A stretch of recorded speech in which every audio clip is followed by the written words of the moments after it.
Di video kali ini kita akan menjajal akselerasi dari varian tertinggi Suzuki Fronx ini. Gas dan rem dan go!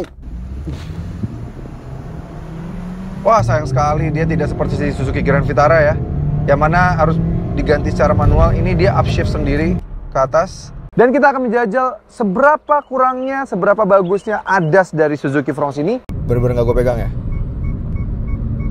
Kita jajal ke Bandung, seirit apa mobil ini secara full to full.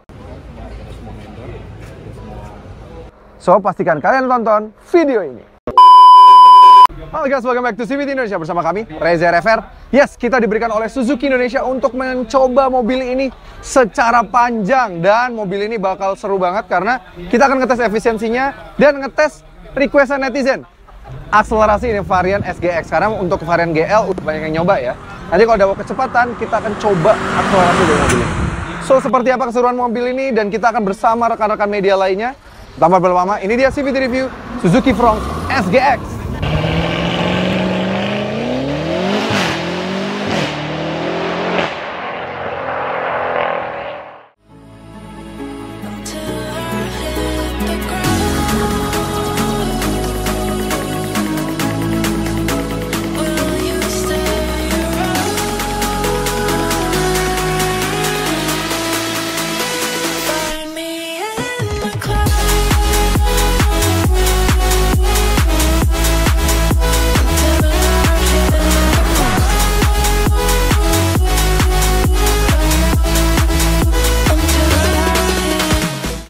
Oke CVTs, jadi kami diberikan kesempatan untuk merasakan jalannya, nyetir bersama mobil ini.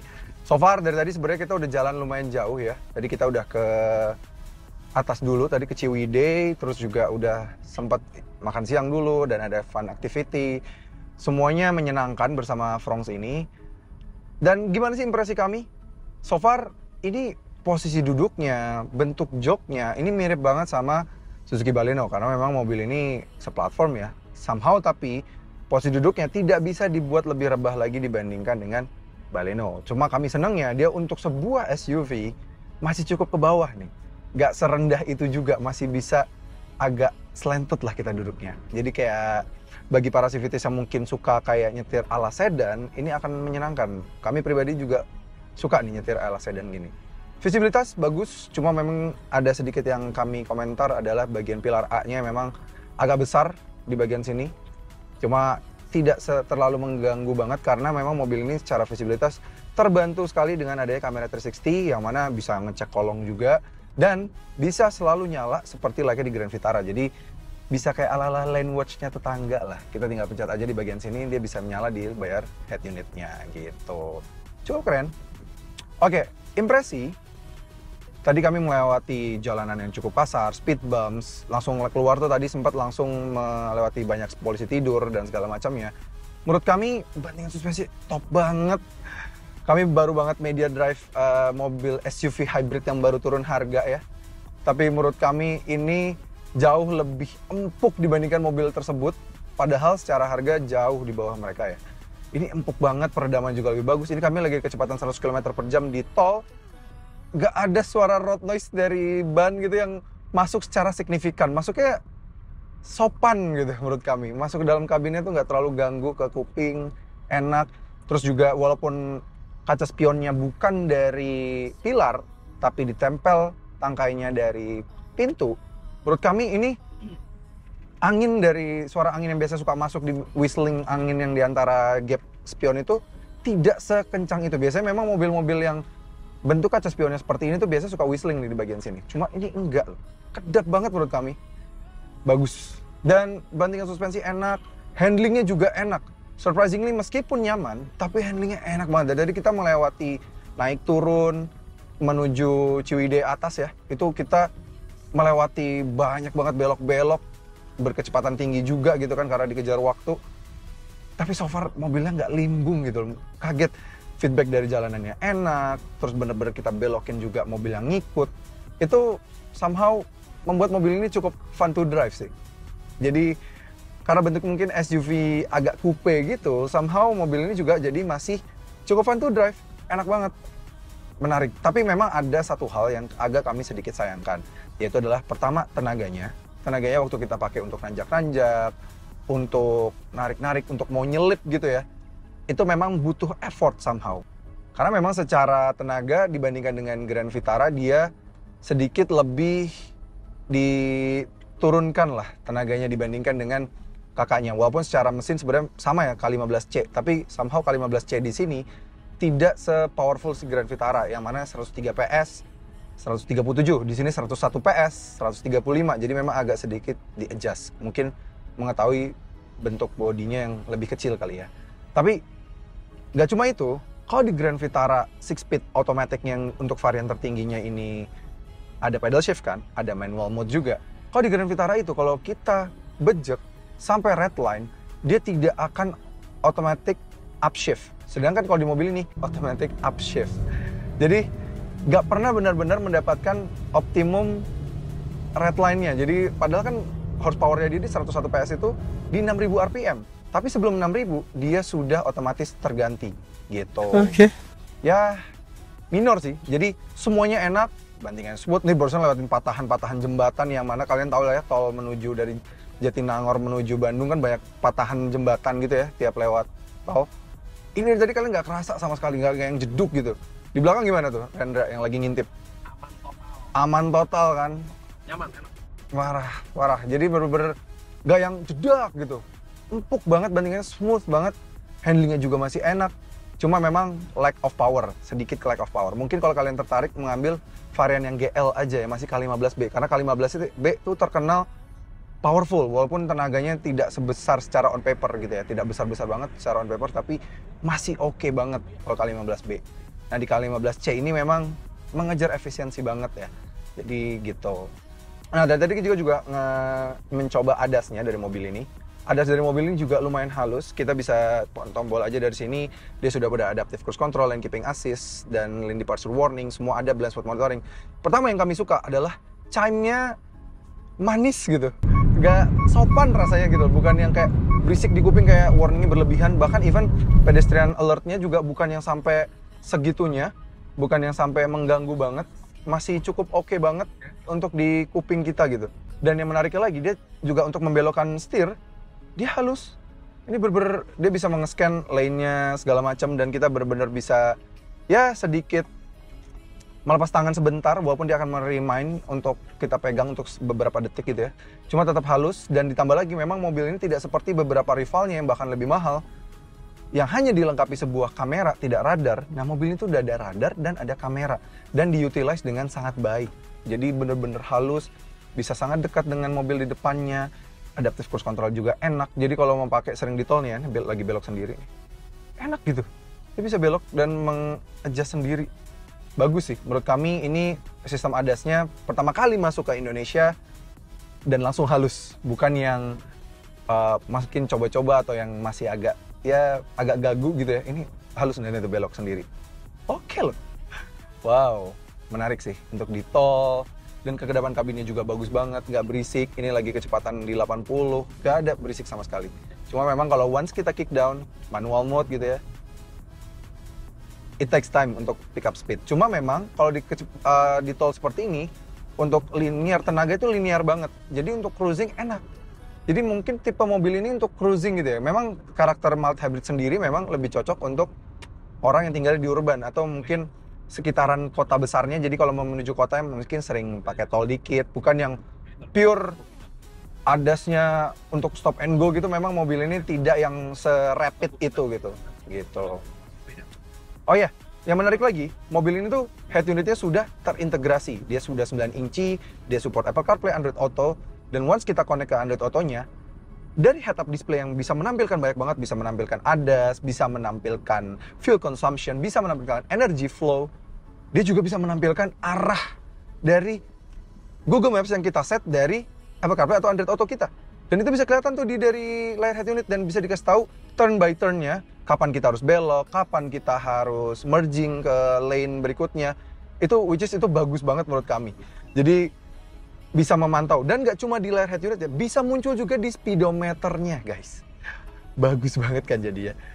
Jadi terasanya terintegrasi sekali. Saking terintegrasinya bahkan energy flow-nya juga bisa selain muncul di head-up display, bisa muncul di speedometer dan juga dia bisa muncul di layar head unitnya. Jadi nggak semua rivalnya bisa seperti itu loh, karena rata-rata layar head unitnya kan ya aftermarket gitu ya. Sejahterakan UMKM kalau yang lain. Oke, overall sih impresi dari mobil ini semuanya enak, smooth bagi kalian yang bukan suka kebut-kebutan, sukanya nyaman, praktikal pula, bagasinya bahkan lebih gede dibandingkan dengan mobil yang satu kelas di atasnya. Legroomnya gede di baris kedua, nih sebelah kami juga ada Ipang, rasanya nggak pack gitu, rasanya masih lega. Joknya juga gede banget dan empuk, feels kayak jok mobil global, membuat mobil ini terasa kayak jauh lebih premium kalau dibandingkan dengan kelas seharusnya dia, yaitu misalnya kayak WRV Race dan kawan-kawan. Tapi memang ya, balik lagi, tenaga. Seandainya saja tenaganya bisa lebih powerful, mungkin perfect banget nih mobil. Kegiatan di hari pertama kami pun selesai, dan akhirnya di hari kedua paginya kami dibangunin dan dipersiapkan untuk bisa mengetes secara sendiri full to full dari mobil ini.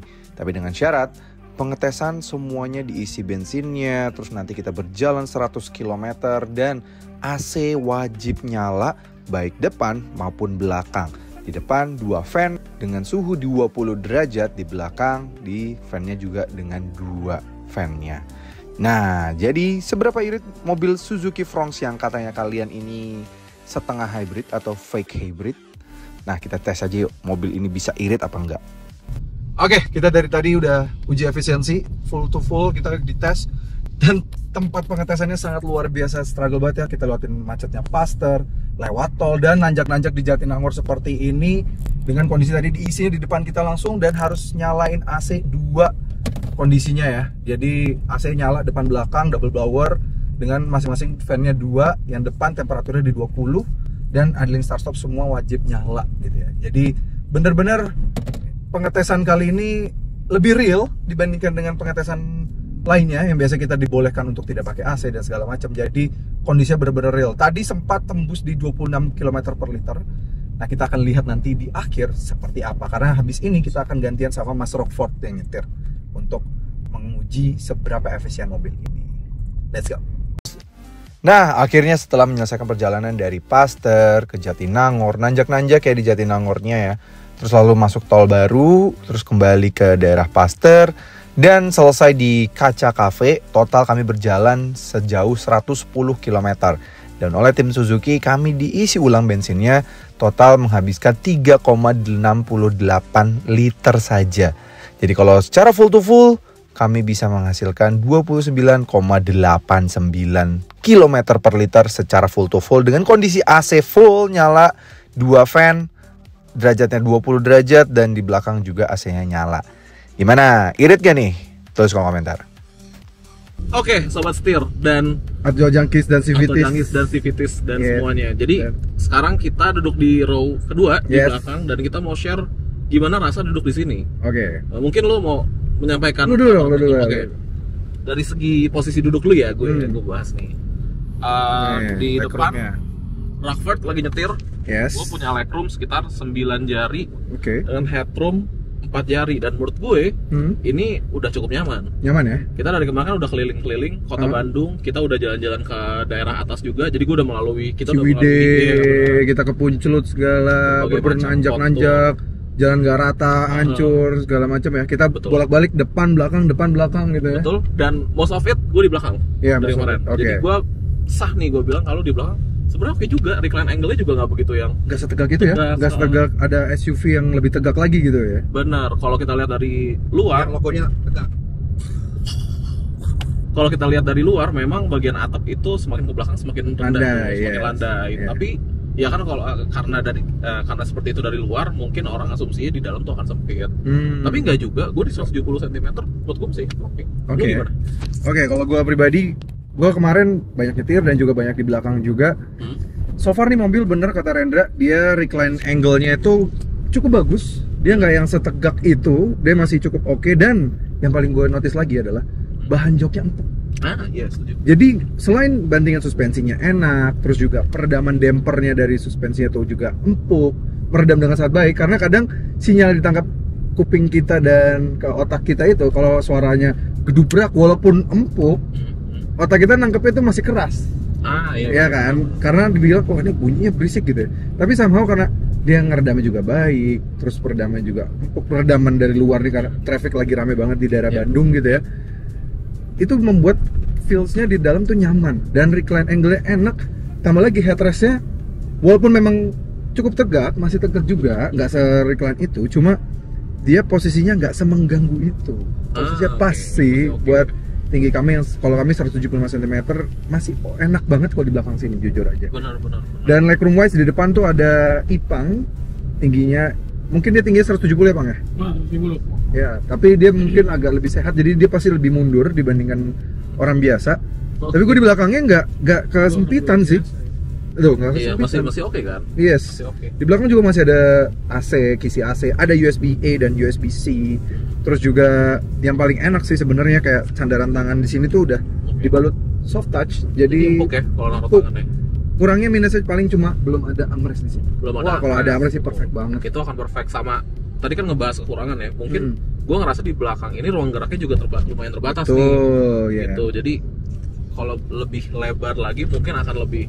Saya yang suka kehilangan barang itu kalau lagi nyari itu suka agak repot gitu ya dari kemarin ya nyari-nyari barang gitu ya. Dan satu lagi, apa tuh? Kalau joknya bisa lebih panjang, kayaknya lebih oke. Leg supportnya ya. Supportnya jadi lebih dapat gitu. Walaupun kaki kita kan bisa masuk kolong ya di sini ya. Jadi lumayan bisa slow. Kalau Rendra masih bisa masuk kolong. Kalau yang di sebelah kiri harus bear in mind di sebelah kiri, terutama untuk yang variant mild hybrid nggak bisa sampai masuk-masuk banget karena ada baterai di bawah.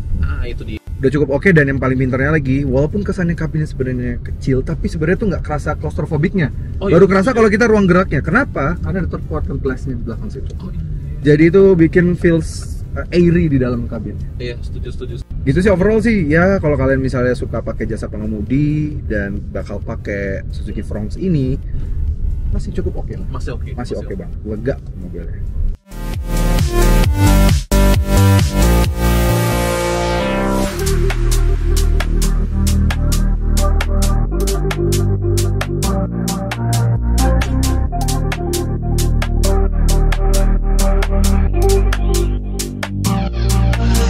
Oke, kita akan mencoba akselerasi. Since dari kemarin kalau kita jalan sama sis kita nggak diberikan kesempatan untuk akselerasi, kami mengerti sih kenapa.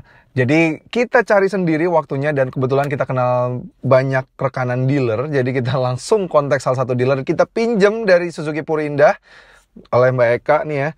Dan kita mau jajal akselerasi dari mobil ini. Kebetulan dia ini ya, ini biar real time kondisinya ya, real time kondisinya nih ya. Kita rubah dia ke mode manual. Ini manual ya. Traction control kita matiin. Nih kita udah matiin ya. Nih biar sama CVT sama-sama lihat ya. Jadi matiin. AC kita matiin. Jadi ini full maksimal akselerasi dari si Suzuki Fronx. Oke. Ini kita sudah pakai GPS berbasis GPS di sini stopwatchnya. Oke, kita udah set nih berbasis GPS di sini ya. Oke. Kita sudah sedang rem dan go. Wah, sayang sekali dia tidak seperti si Suzuki Grand Vitara ya, yang mana harus diganti secara manual. Ini dia upshift sendiri ke atas dan sudah 100. Oke, 120. 0 sampai 100 tuntas hanya dalam waktu 12,05 detik. Wow. Memang bukan yang terkencang sih. Di kelas ini ada yang bisa tembus 10 detik gitu ya. Dan ada yang bisa 11 detikan gitu. 12 detik itu yang cukup masih oke, 12,05. Kami merasa ya ini bahkan juga sedikit lebih cepat dibandingkan dengan Suzuki Grand Vitara yang mana di 13 detikan gitu ya. Jadi masih cukup oke, tapi kenapa kami agak sedikit menanyakan kenapa Suzuki tidak terlalu pede untuk membuat para reviewer untuk menjajal akselerasinya ya. Padahal masih oke lah, 12,05 kok. Oke lah. Oke, jadi ini dia dealer tempat kita pinjem unit Suzuki Fronx ya, supaya kita bebas menjajal mobilnya ya. Jadi kita lihat akselerasinya dan segala macam yang udah kita sebutin juga kelebihan dan juga kekurangannya. Nah, kalau kita mau tahu nih sekarang, kalau bagi para sivitis yang punya interest, misalnya mau beli, bisa datang kemana Mbak? Ke Suzuki Purinda di Jalan Lingkar Luar Barat, Rawabuaya, Jakarta Barat. Nah, jadi ini deket banget sama tol ya. Makasih banget udah dipinjemin Suzuki Fronx untuk kita review nih Mbak ya. Siap. Nah, baik. lagi ada promo apa sih Suzuki Fronx kalau orang mau beli Suzuki Fronx? Ya, kebetulan untuk Fronx sendiri itu lagi ada promo cashback. Itu dia di 10 juta. Awal bulan besok, awal Juli itu didistribusikan ke konsumen. Oh, jadi udah mulai Juli ya? Sudah mulai ya, Didistribusikan. awal Juli. Oke. Ini kan kalau mau ambil orang cash, potongannya langsung. Kalau mau yang cicilan boleh juga ya Mbak ya? Boleh. Ada cicilan, opsi juga ya? Ya, ada opsi. Kita ada DP, dia pakai bunga 0% untuk Oke. 1 tahun. Terus juga kita ada promo tenor sampai dengan di 8 tahun. Oke. Dan juga kita ada cash bertahap gitu. Jadi misalnya tahun ini bayar DP, di tahun kemudian baru Oh, bayar 50-50. Jadi 50-50. libur nyicil ya? Ya, Wah, libur nyicil. mantap. Terus kalau yang promo-promo cicilan ringan itu Promo-promo- ada apa aja tuh? Bisa didetailin nggak?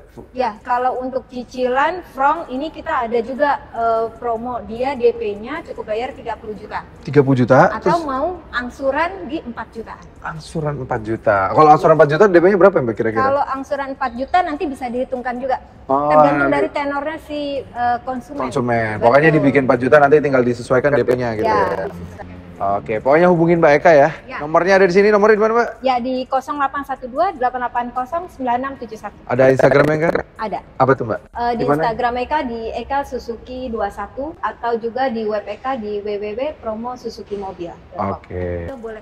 Oke, hubungin Mbak Eka sendiri. Oke, terima kasih banget sudah menonton. Jangan lupa like video ini, subscribe ke channel YouTube City Indonesia, dan nyalakan lonceng notifikasi. Main juga ke Instagram kami di @cvt.indonesia, dan bagi kalian tertarik untuk meminang Suzuki ini, bisa melalui website kami atau melalui Mbak Eka juga pastinya. Sampai ketemu lagi di video berikutnya.